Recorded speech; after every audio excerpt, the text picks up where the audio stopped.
welcome to our second episode of Possum Talks with NCCC Malls. My name is Desiree Magalang Cabiles and with me again today is Doc Adolf Aguilar. Ayan. Hi Doc, kamusta? Okay lang po. Thank you for asking, ma'am. Pag-uusapan natin ang proper health and nutritional needs nila. So, ngayon Doc Adolf, ano po ba yung mga common pet diseases? Actually, ma'am, marami yung mga common diseases ng dog ngayon. Pero yung i-explain natin ngayon, yung pinaka-common nangyayari sa bahay, katulad ng mga allergies o yung mga toxin. Kasi yung mga owner kasi natin, hindi masyadong educated about sa mga pagkain na bawal sa kanila o mga pagkain na nagkaka-allergic yung aso nila. Kasi may mga allergic reaction kasi na sa ganitong aso, wala siyang allergy, pero dito sa isang aso niya, nagkaka-allergy. Kaya yun yung determine natin. For example, yung mga common na nag-cause ng allergy na food, like yung chicken, yung egg, minsan naman yung beef, minsan naman yung pork, may nag-cause din ng katulad ng allergic reaction, pero hindi siya pagkain. Like for example, itong flea, o yung pulgas na sinasabi natin, isa din yung nagkakos ng allergy. May mga pagkain din na nagkakos ng toxin. Yun din, akala natin okay lang ibigay pero hindi.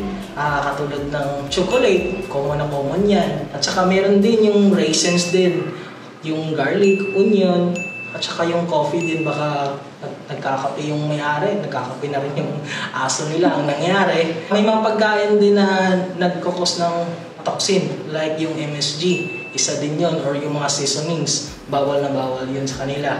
At saka too much sugar at saka too much salt. For example, sa bahay, common na common to yung pagbibigay ng human food.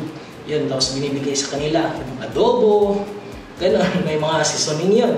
Tsaka medyo maalat din yun. Yung mga tira-tirang ulam. Tira-tirang ulam, ayun, binibigay sa kanila. Ang mga sintomas naman ay, for example, yung pamumula, at saka pangangati ng katawan, at minsan naman, sa pagpangangati nila, natatanggal na yung mga balahibo.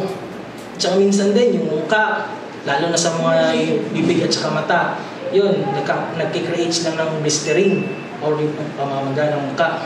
Yun yung mga kadalasan ng mga symptoms ng mga allergy. While sa toxin naman, pinaka-number 1 na makikita natin, nagsusuka. Good news yun, nagsusuka. Pero how about yung hindi nila nasuka yung kinain nila? Yun yung pinakadelikado kasi nag-metabolize na sa katawan ng aso at saka ang nangyari, nagiging toxin sa katawan nila. Kaya yun, nag-create siya ng allergic reaction at saka toxin. At saka sinisira na yung liver at nasisira na rin yung kidney. Yun yung nangyayari dun sa pinaka-common nangyayari sa bahay kasi yung mga pet owner natin, hindi sila aware na ganun pala nangyayari. So sa mga pet parents natin, dapat you have to be very careful sa mga pinapakain sa mga pets ninyo dahil nga baka pwede itong mag-trigger ng allergies or toxins.